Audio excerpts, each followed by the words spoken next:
Hello friends, আজকে আমি orange পপসিকেল বানাবো। চলো দেখাই কি করে বানাচ্ছি। আমি প্রথমে 1 গ্লাস ওয়াটার নিয়েছি, তারপর আমি অরেঞ্জ স্কোয়াশটা নিয়েছি।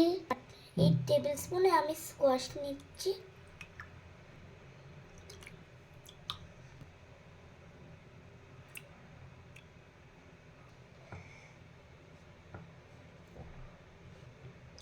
ফাইভ টেবিল স্পুন স্কোয়াশ নিলাম আর হাফ টেবিল স্পুন সুগার নিলাম।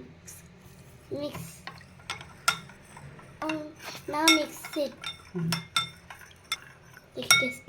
আমি এটা স্পুন দিয়ে ঢালছি।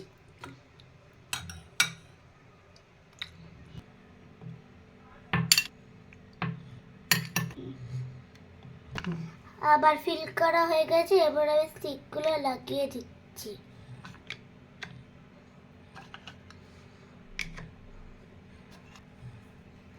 6 to 7 আওয়ারের জন্য ফ্রিজারে রাখবো। My ice cream is ready. বল। এই দেখো।